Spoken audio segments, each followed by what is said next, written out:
I'm Alexander Malmers, Chairman of the Anglo-Swedish Society, and at the end I will, because I have a very big screen, organize the questions. So save up some questions for the end. And in the meantime, I will just hand over to Robert, who is hosting this evening. Robert Freeland. Thank you very much, Alexander. Well, the wonders of Zoom and the internet take us to southwest Finland and the beautiful city of Åbo. A welcome first to our Finnish-speaking guests. Hyvää iltaa ja tervetuloa kaikille. Welcome to everybody, and particular welcome to Maria Olin, who is responsible for press communications at the Åbo Svenska Theater, the Swedish theatre in Åbo, or Turku in Finnish. Now, they run a very tight ship at the theatre, and Maria is also responsible for guided tours, marketing copy, and for translations from Swedish to Finnish and vice versa. She is Finlandssvensk, Finland Swedish, and a graduate of Åbo Akademi, but her mother is Finnish speaking, so Maria is totally bilingual. Her career background includes 6 years as a journalist at YLE, the Finnish public broadcasting company, and 3 years at Åbo Underrättelse, which is Åbo's daily newspaper and Finland's oldest surviving paper. I'm totally non-computer literate, as you will just experience, so a quick thank you to my technical advisor and son-in-law, Aaron Thompson, who prepared the slides for me. I've said the outstanding, beautiful theatre is the oldest in Finland and amongst the oldest theatres in Northern Europe. It opened on the 21st January 1839 on the site of the original Swedish theatre, destroyed in Åbo's Great Fire.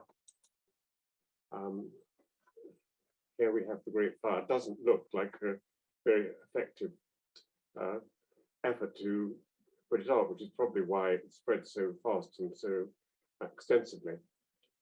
You will all know this, but very briefly, Finland was part of Sweden until 1809, when the country was ceded to Russia following the Treaty of Fredrikshamn.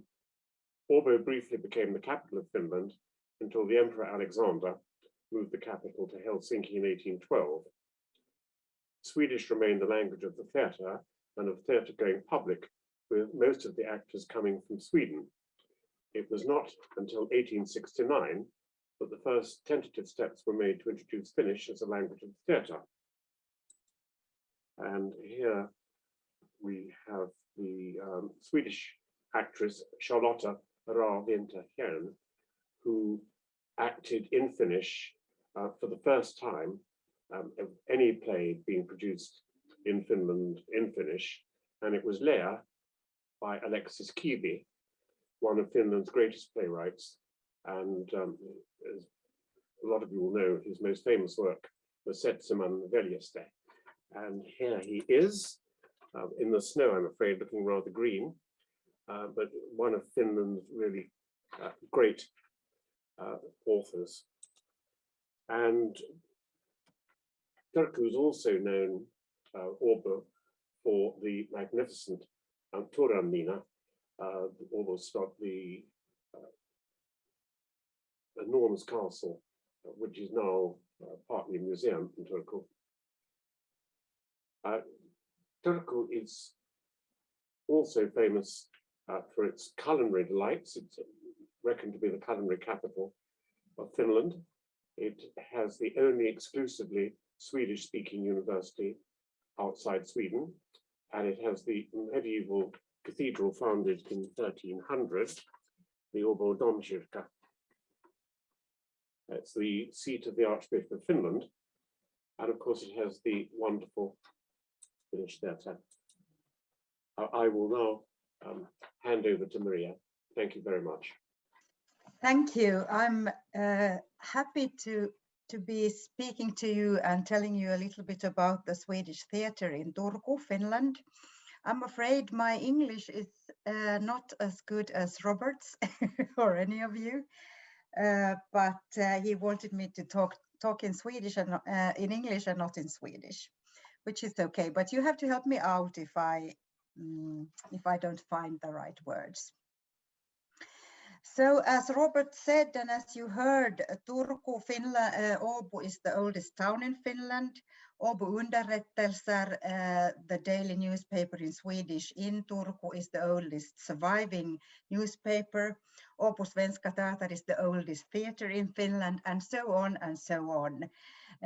We have a lot of things in Turku which are the oldest something.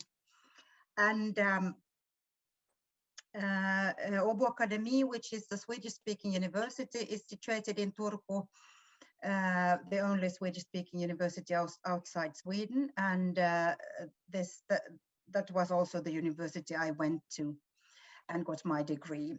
And I came to Turku to study from Borgo, which is the second oldest town in Finland. And I was born in Jakobstad, 100 kilometers north from Vaasa. So I'm a typical Finlandssvensk. I've been living in different towns where the Swedish-speaking minority is represented. And as Robert said, I'm bilingual from home. I speak Finnish with my mother and Swedish with my dad.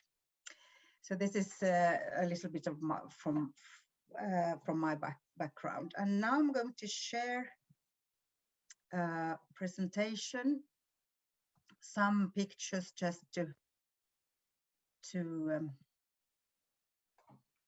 tell you some small things about the theatre before we go to the virtual presentation.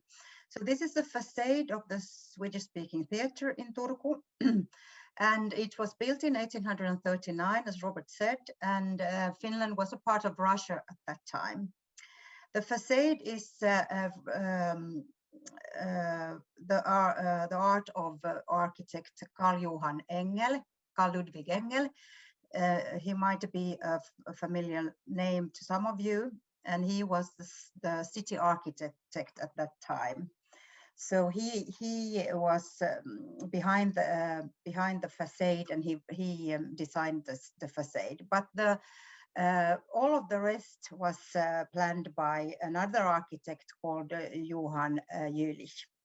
But the facade of Johan Jülich was disliked by Carl Ludvig Engel, and that's why he wanted to do the facade himself. This is Jukka Aaltonen, who is our theatre director. He's also an actor, and last autumn we had on our main stage Onkel Vanja on stage, and he played a role. I think he hadn't been on stage for 10 years, and so he entered on stage to do his last role as theatre director, because he's going to leave the theatre and he's going to be a pensionär in 1 year. So Jukka Aaltonen was on stage and played Professor Srebrin Jakob. And this is him in action. This spring we have had only 2 plays and some small tour plays as well. The pandemic, of course, all of us have been suffering from the pandemic, and as you know, and as you had also in England or in Great Britain, all the theatres were closed, so we had to rearrange our repertoire. But we played during the spring Ken Ludwig's Baskerville, Mystery for Sherlock Holmes, and this is a small trailer from our play, which I will show you now. Alla ombord!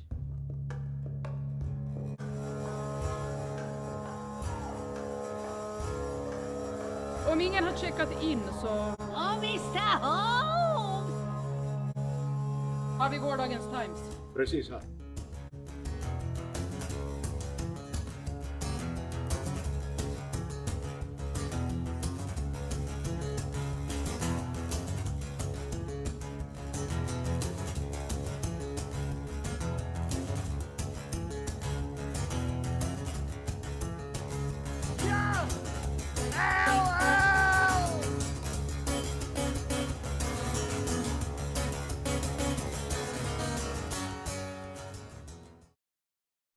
That was a small trailer for the show, and we had our last performance on Saturday, and we played it during the spring on the main stage, and then it was on tour as well. And Åbo Svenska Theater is one of the 5 regional theaters in Finland, and that means that we get some extra money from the state of Finland, some money for going to go on tours. And tours means that we put our scenography, our technicians, our actors in a tour bus, and then we go to places which are difficult for people to come to Turku, for example, in the archipelago. And that's quite something, because people get to see modern professional theater in their own villages or in the small cities, instead of taking the buses and the ferries to come to the city. And maybe the ferries don't go that late in the night, and then they would have to stay overnight in hotels and things like that in Turku. So we go there to their places and their villages to play theater. And we have been doing this since the 1980s. And this was one of the shows we took there in this spring. And this spring we also had an opera, which we don't do every year. We do it like every 2, 3, 4 years maybe. And we get money from the state of from the city of Turku to do opera in cooperation with the Turku Philharmonic Orchestra. And this was Cavallaria Rustica and Palazzo, which was supposed to have its first night a year ago, but since the pandemic we had to rearrange, and we had the premiere this spring. And this is our tenor Aldo Di Toro, who comes from Australia and has done the role as Canio in Pagliaccio several times, and this is a picture from the show. And this also we had our last performance on Saturday. And in the spring we will have Dracula, which is a musical theater, and here is a small teaser from the coming show.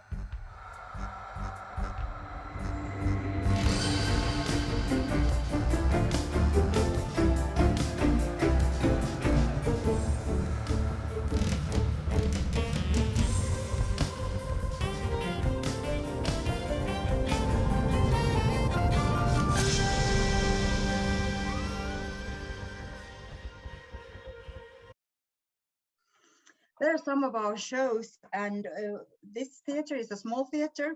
We are only 30 people working at the theater, and we have only 5 actors. So when we do bigger shows, we always get freelancers to come and join us so that we can do bigger things. And as you saw, or as you might understand, our stage language is Swedish. So all the plays are always played in Swedish. But they all have surtitles in Finnish. So and both in Swedish and Finnish. But this is very important for us, because here in Turku we are only 10,000 Swedish-speaking Finns, and in the region about 30,000. And even though everyone from baby till grandma and granddad would come and see our shows, of those people who have Swedish as their mother language, it wouldn't be enough for us. We wouldn't get the theater rolling with this small amount of Swedish-speaking Finns, which means that we have to get the Finnish-speaking popularity, the majority, to come and see our shows. And for that, the Finnish subtitles are very important. And we get a lot of audience, and they are happy to come, not only for the shows, but also for the very beautiful theater house. And now I will share the screen once more with you to get to see the theater building. And now you might see, I hope you see, let's see now what, here. This is the facade, as you can see, and then we can get inside. the main entrance, and this is the foyer where you get in the theatre building. As I said, it was built in 1839. There has been some fires in the building, and the most destructive fire was in 1881 when all of the theatre building was destroyed. So what we see nowadays is a reconstruction after the Great Fire in 1881. So the decorations are from the end of from the beginning of the 1890s. Here in the foyer, in the entrance hall, we have used a technique called stukkolustro on the walls, which means that we have tried, or they tried, to imitate marble. Marble was too expensive, and the walls were made as an imitation of marble. And in the ceiling, we can see a special kind of an ornament which has lamps in it, and this ornament kind of thing is a copy from Pantheon in Greek. And now we can get in the auditorium. This is the auditorium, as you see. This is from the what do you say about, how do you say parquet in English? Stalls. Stalls, okay, permanto in Finnish, yes, stalls. So, okay, so this is from the stalls, and there you see the stage, and you see the balconies. We have 2 balconies, and nowadays we have 365 seats, but in the 1800s we had more than 550 seats, or not seats for everyone, but places or tickets to sell. In those days, there was sold tickets for people to stand and see the performance. They stood alongside this back wall. And then up on the second balcony, there were some wooden benches, and the cheapest tickets were sold on the benches, wooden benches for poor people. And you could almost see nothing of the show, but you could hear the show. So they were called listening seats. And if we look at the stage and we look at on this balcony, the left-hand balcony, as I said, Finland belonged to Russia at that time, so the theater salon itself looks a little bit like an old Russian theater. We have a Russian theater in Helsinki called Alexandersteatern, eller Aleksanterin teater in Finnish, and that was also built during Finland's, as Finland was part of Russia, and this theater reminds a lot of the Aleksanterin theater in Helsinki. So this balcony was originally built for the emperor. It was thought that if the emperor ever comes to Turku, he has his own balcony. As far as we know, no emperor ever visited Turku, a Swedish theater. But then afterwards, when we celebrated, or the theater celebrated its 125th anniversary, the president at that time, Urho Kaleva Kekkonen, which might be a familiar name for some of you, he and his wife Sylvi Kekkonen visited the festivities, and they sat on the balcony here. So after they visited the festivities, we have been talking about the balcony as not as the emperor balcony, but as the presidential balcony. As you see, the decorations and a lot of small decorations and ornaments, the decorations on the balconies and somewhere also on the ceiling are real 18-karat leaf gold. Then we should take a little closer look on the ceiling. This is now from the second balcony. As you see, you can still see the stage. You see the emperor's balcony or the presidential balcony. And then you see the chandelier, which came to Turku from Vienna after the fire in 1881. And as the chandelier came to Turku, it had gas lamps. And afterwards, it was only much later where there were put some electricity lamps in it. And since the lighting was mostly oil lamps or gas lamps with real fire, they were of course very dangerous, and that's also the reason why there were several fires in the theatre building in the 18th century. And now we can take a little bit a closer look on the ceiling. As you see, there are goddesses from the Greek mythology on the ceiling. We have several kind of goddesses. The closest here now, which you see, is the goddess of music. Then we have, let's see if I have a better picture from the ceiling. Maybe here. We have the goddess of music or singing. We also have the goddess of drama. And the most important goddess for us is Thalia or Thalia in Greek, who is the goddess of theatre. She has a mirror in her hand. She's back there. And also in the 1980s, there was a reconstruction on the to the neighbor of the theatre building, and there was a shopping center, shopping mall built. And the shopping mall is called Thalia or Hansa, the whole of the shopping mall. But then just next door from the theatre, the shopping mall is called Thalia, and the name comes from the theatre, Thalia, the theatre goddess. And now we can go back on the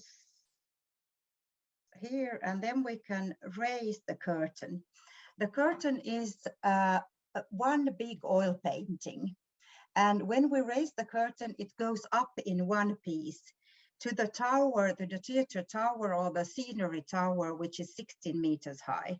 So this is the way we can raise the curtain. And we don't know actually who painted the curtain, which is interesting.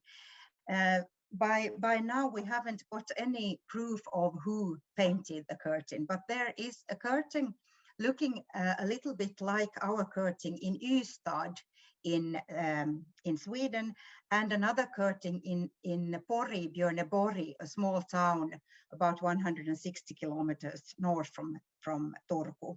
And we know that the painter was Carl Johan Grabov, and we think maybe he painted our curtain as well.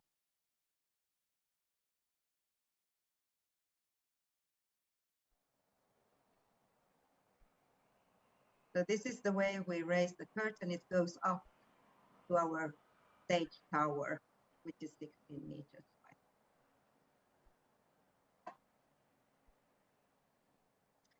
high. The scenery you see, the set design you see on stage now is from Baskerville, Sherlock Holmes mystery, which we played this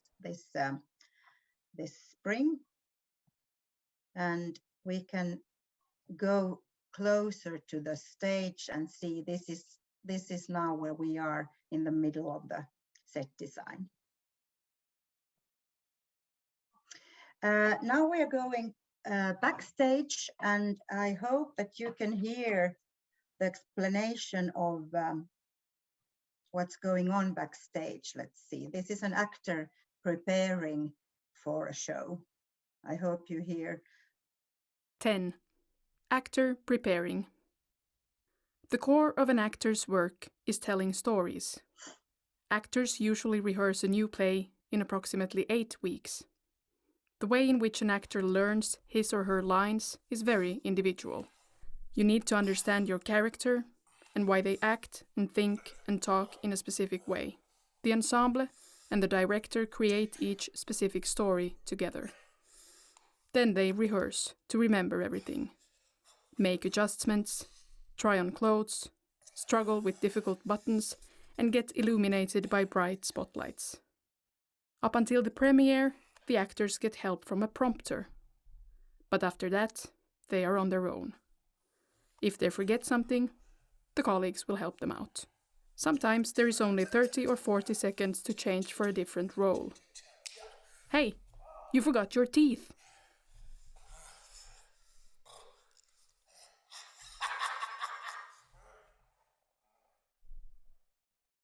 And there he went on stage.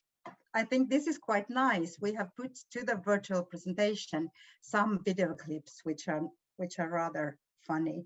I will try to show you one more clip where we have a very special character which is important for us. Let's see if I can. Here.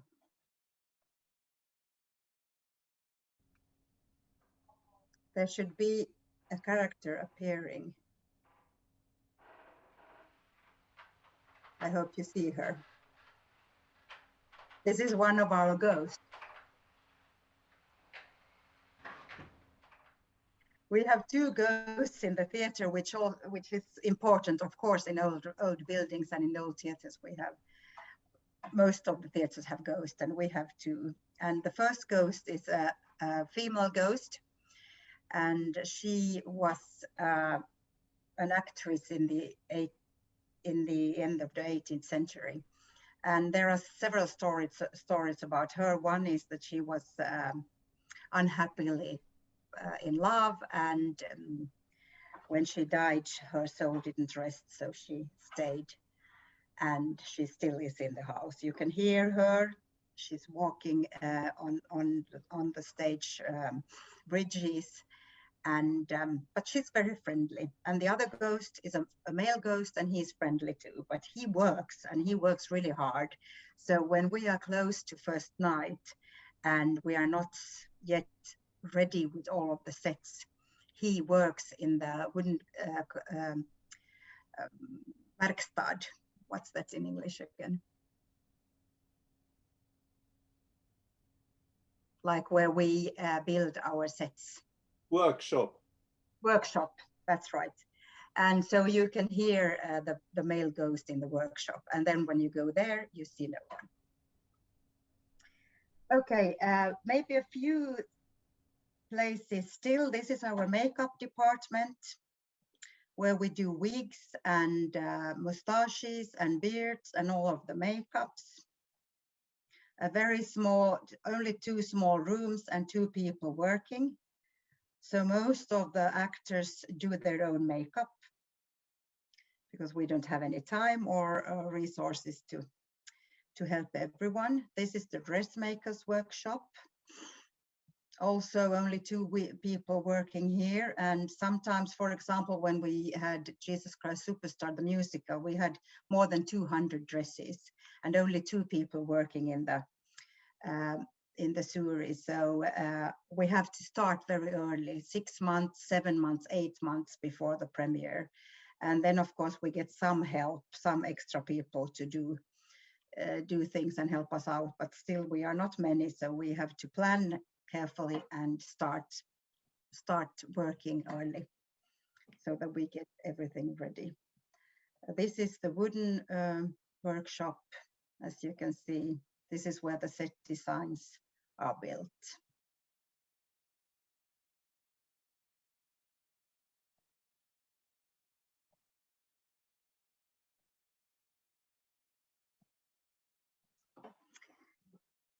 We have several stages. We always say that we have 4 stages. So it's the main stage, and then a small stage which we call studio stage, and there we have seats for 120 people.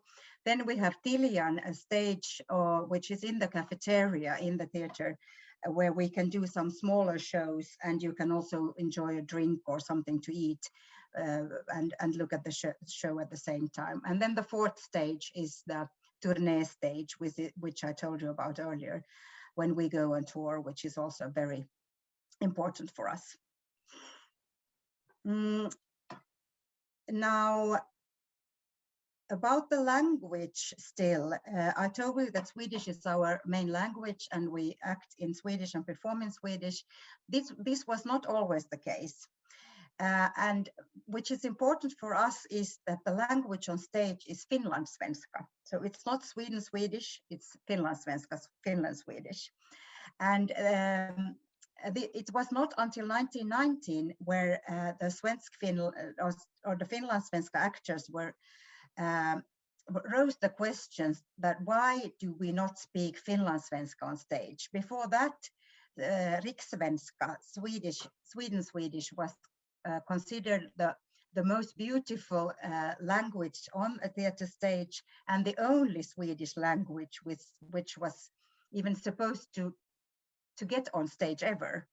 And only actors who did roles like some drunk people or some people from villages far from the city, or people who were a little bit disabled or in some way not smart enough, they were played by actors who spoke Finlandssvenska. And this was the case until 1919, when the Finlandssvenska actors formed a society and started to talk about how important it is that Finlandssvenska is spoken on stage. And we still feel that it's very important. And so where do you hear Finlandssvenska in Finland? We are only 300,000 people speaking Swedish as the mother language in Finland. And as I told you, 10,000 in Turku and 30,000 in the region. So where do you hear Finlandssvenska? On stage, in the theater, Finlandssvensk Radio and Television, that's the Yle Finnish broadcasting company. And then some associations who are Swedish speaking in Finland, and maybe in some shops, some malls, some shopping centers, you can speak Swedish. In banks, of course, when you go, you have your rights. Finland is officially a bilingual country, so you have your rights to get legal help in your own language, go to the doctor, healthcare, and so on, and Swedish speaking schools, of course. But this is very important that we can and get to speak Finlandssvenska on stage, and also to contribute to the language and to the language's survival, and also the development, how the Swedish language develops in Finland. This was very short for now, and I wonder if you would like to, because I don't know what exactly you are interested in. So maybe this is enough for now, and I can tell you more about some details about the theater and show you even more from the virtual presentation. But I would love to hear you put any questions to me, and then I'll try to answer them as good as I can. Maria, can I ask a question?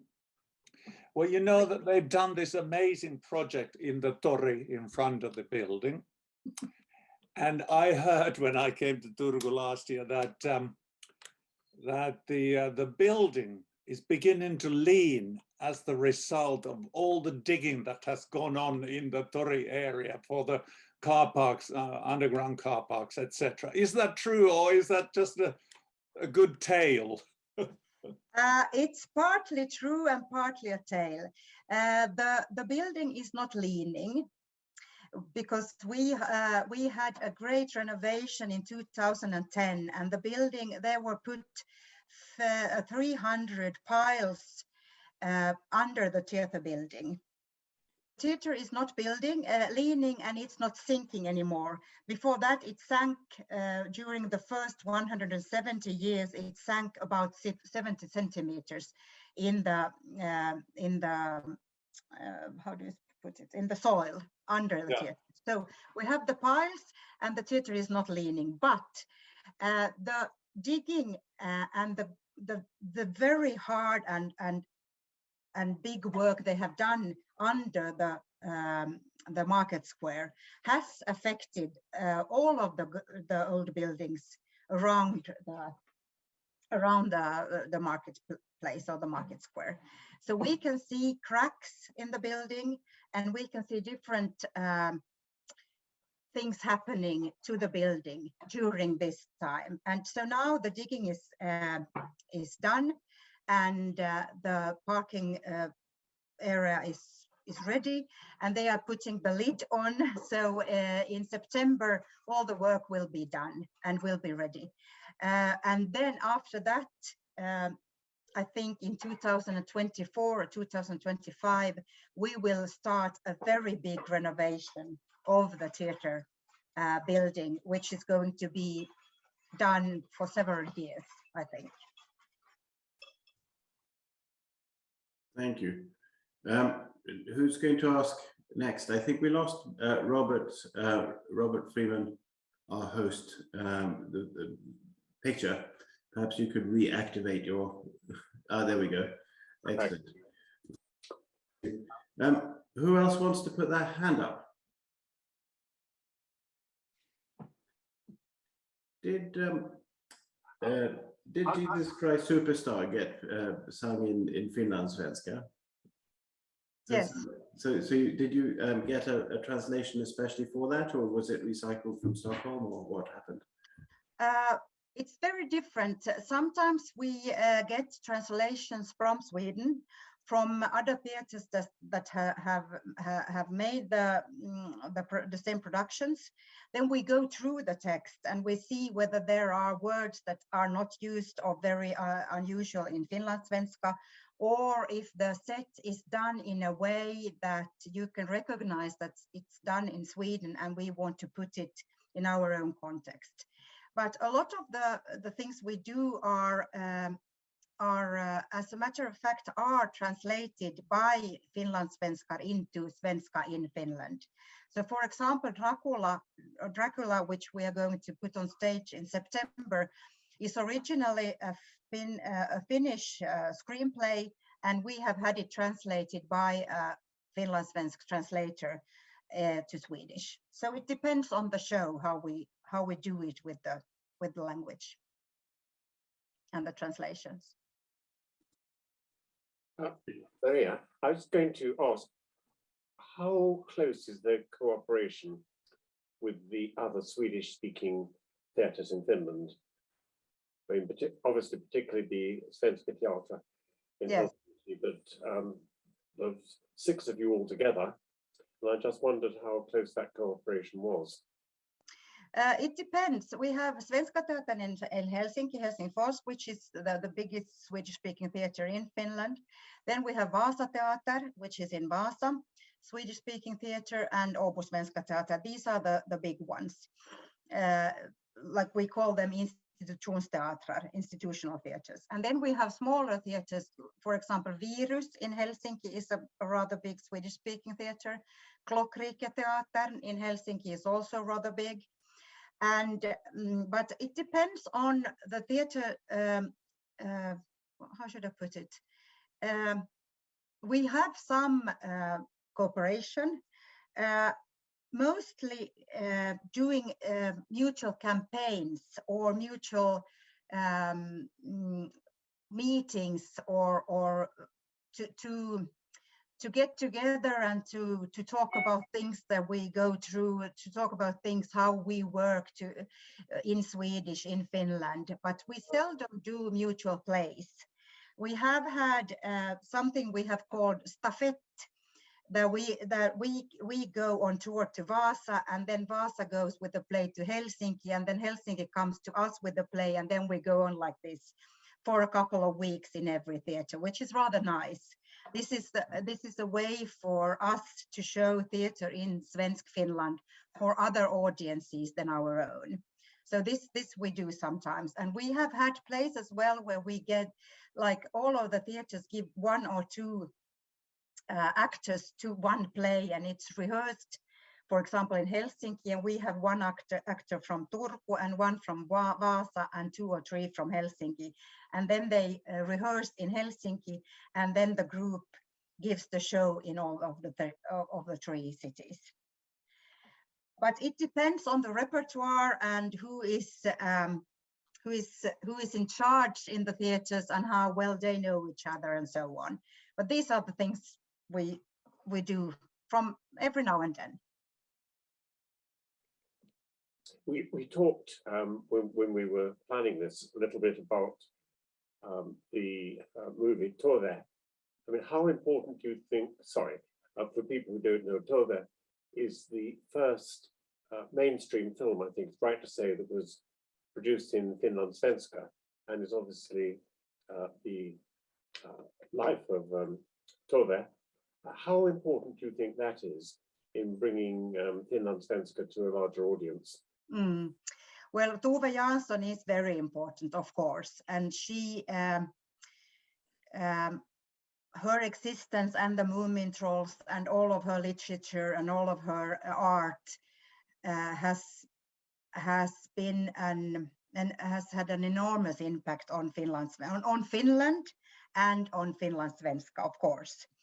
And doing a film about her in Swedish, which is the first big film done in Swedish, and a film that got abroad and got a large audience in Finland, which is quite unusual because it's done in Swedish. This was very, very important. And of course, one thing which is important in Finland and amongst the Finland Svenskar is that we have, although we are a very small minority, we have a rich Finlandssvensk literature. We have several newspapers in Swedish, and these things are only possible to have because of our stiftelser. What is stiftelse in English? Subsidy, is it? No, but it's more like a foundation, isn't it? It's Foundation, exactly, yes, that's it.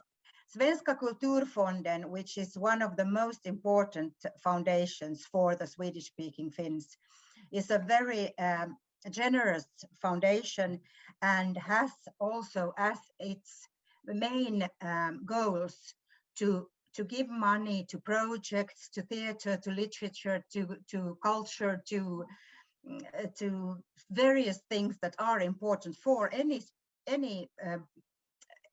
minority or any language, and the development of the language and the culture. So this is a very important thing for us. And Svenska Kulturfonden was also one of the foundations to finance the Tove film.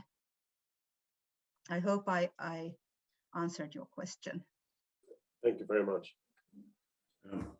I have a hand up from John. Is that on purpose? Yes. Yes, that was on purpose. Thank you. Thank you very much for the very nice talk. The theatre reminded me of Stora Teatern in Gothenburg. It's maybe the same age. It looks very similar. But my question to you was, is there any cooperation with Sweden? Do you go on tour with plays to Sweden at all, or the opposite way around? Yes, that's a very good question. And yes, we know several theaters, and we are in contact with several theaters. From time to time, we go on tours there, and they come to us. Most of the things that we have been doing is in cooperation with Riksteatern, because Riksteatern, situated outside of Stockholm, is a touring theatre. They don't have an own stage, or they have a theatre house, but they seldom perform anything there. They go only on tours. So they come every 2 years to visit us, and I know that they go. I think they go every year to Helsinki to Svenska Teatern. And now, since 2016, Åbo Svenska Theater is a member of an association, an European association for old theatres, old theatre buildings that are built between 1500 and 1900. And this association, of course, we are there, Svenska Teatern is there, and then the Stockholm theatres, Slottsteatern, Drottningholm Slottsteater, Ulriksdal Slottsteater, and Confidensen in Marias Fred, and Ystad Theatre. They are all in the association, and we have got to know them very well via this association, which is nice because they are also historic theatres, and there are quite a few things that have an impact when you do modern theatre in an old theatre building. There are several things you have to know. and things that you can do and things that you cannot do in an old theatre building. And this is nice that we know other theatres who do the same thing, and we can help each other and give tips. We have done this, you could do this, or do you know anyone who could do this for us, and so on. So this is a very nice cooperation. The theatre which it reminds me most is in fact Facade. It's a very similar theatre, but of course you're in much better decorative shape. That theatre is looking rather tired. Of course, they're also able to draw in audiences from Copenhagen, which is quite good. It's so easy to get there now, but a really beautiful theatre, but it does, I think, need a bit of tender loving care now. Yes. I think there was, is it Eivor who has been waving the... You need to unmute, yes, very good. Yeah, I wonder whether you happen to know whether Strindberg's wife Siri or his daughter ever performed at your theatre, because they did go to Finland on tours, didn't they? I don't know. I'm sorry. Okay. Yes, I don't dare to even guess anything, because I'm not sure about that. I'm sorry. It would have been before 1912, obviously, been 1910, perhaps. Yes, yes. Yeah. I really don't know. Okay, okay. Sorry. Just curious, you know.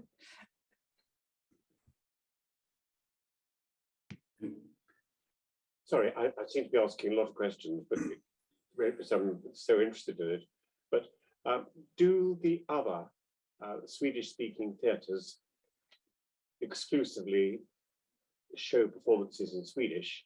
So I have a feeling that, I mean, Lilla Teatern, which I think is still going, I think tended to show some of their plays in Finnish. I think they did, but I may be wrong. Did you say Lilla Teatern? Lilla Teatern in Helsinki. Yes, yes. Well, Svenska Theatern plays only does also their shows and plays in Swedish, which does also Vasa Theater. But Lilla Teatern in Helsinki is a part of Helsinki City Theatre, and therefore they perform mostly in Swedish, but sometimes also in Finnish. And they even do plays, which I think is very fascinating, that the same actors play a play in Finnish for a while, and then they rehearse the play in Finnish, and then they play the same play in Finnish. And this is quite fascinating. And I think that it's also, it requires a lot from the actors. I mean, they don't necessarily need to be bilingual, but they still need to have a feeling for the language, that they can play in a language which is not their mother language, and the rhythm and the tempo and the style is very different in Finnish than in Swedish. So when they change from Swedish to Finnish, they might have really to rehearse in another way, because the tempo gets another, and the feeling in the play gets another, because it's in Finnish. And I think this is quite something.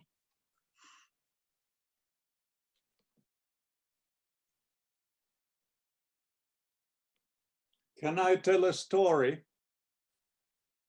Please do. Yeah. In 1969 to 1970, I acted on the stage of Åbo Svenska Theater. I was then studying in Kauppakorkeakoulu, the Finnish Kauppakorkeakoulu, and I was very active in the students' theatre. We mainly did agitprop then. You can imagine that was the time of agitation and propaganda productions.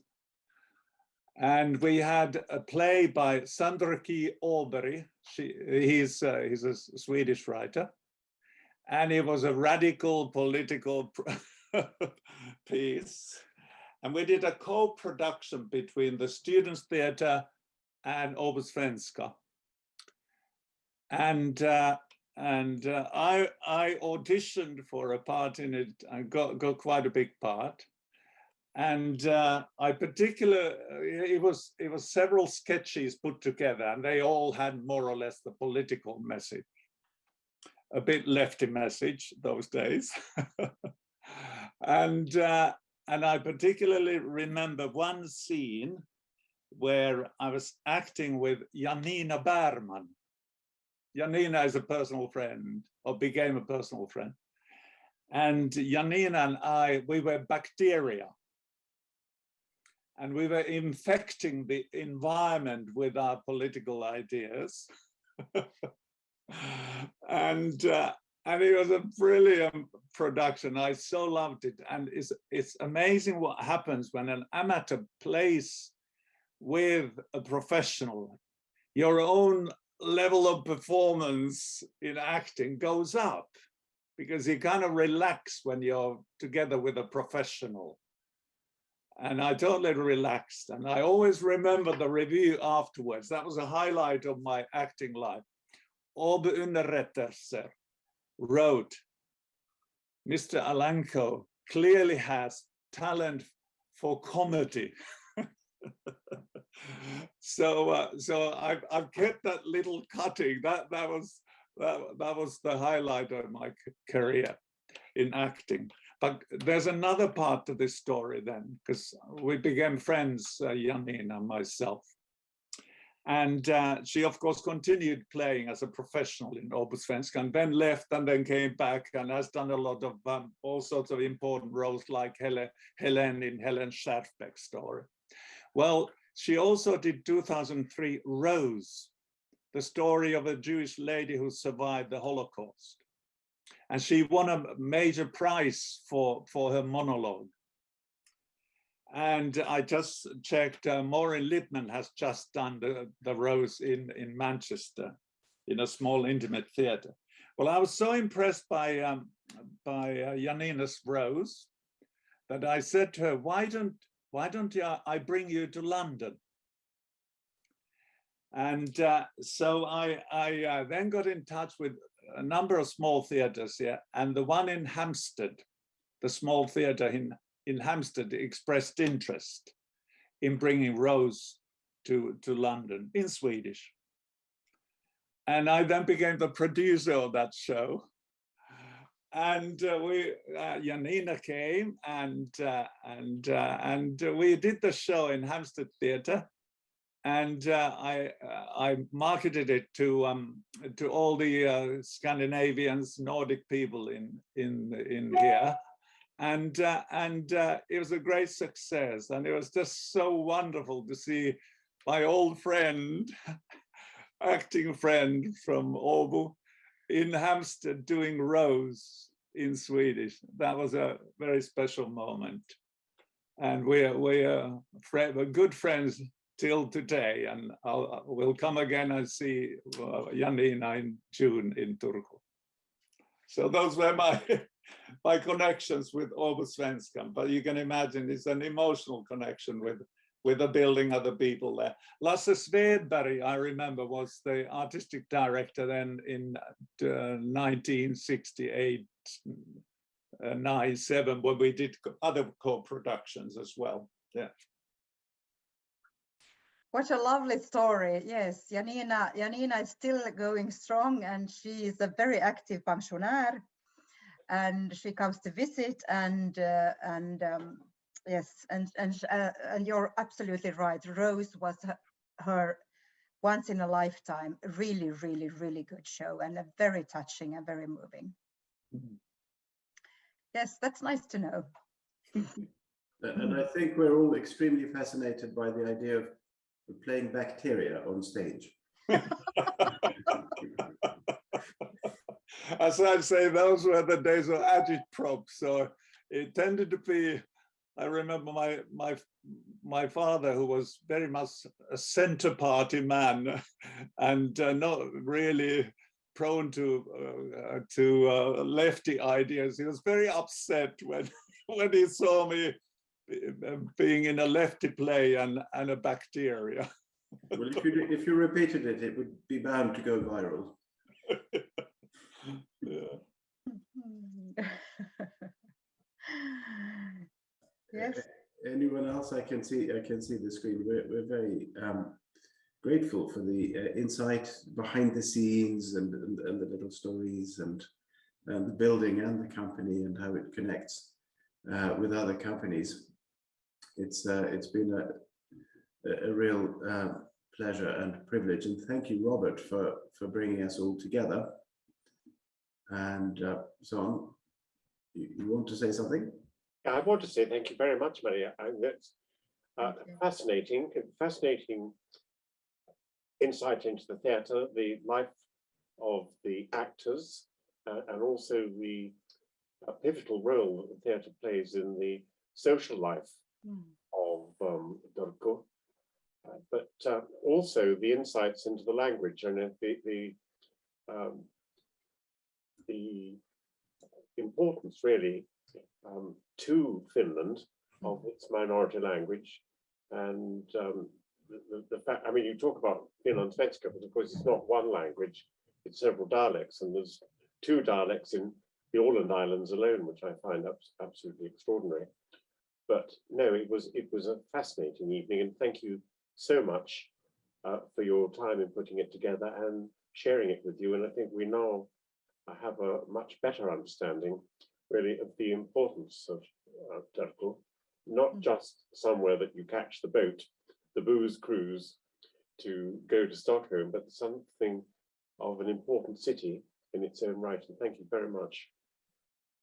Thank you. Thank you for having me, and thank you for letting me tell you a little bit about our Swedish-speaking minority and Turku. We'd be very grateful if you would accept complimentary membership for this year and the rest of next year of the Anglo-Swedish Society, because it would be a nice way for us to be able to keep in touch with you. Tack. Will you Tack accept gärna. Tusen Oh, tack. good. Varsågod. Very pleased. Thank you. Tack, tack, tack. In that case, Lucy will be in touch to sort things out. Okay. And well, thank you very much. I think our hour is up. But I'll leave the channel running in case anyone wants to chat for a moment. Thank you, Maria. Thank you very much. On behalf of everyone, thank you. Thank you. Thank you. Thank you. just thank you, Lucy, for Thank you. the organisation, and thank you, Alexander, as well, for putting it all together. Pleasure. It's so worthwhile, and thank you very much.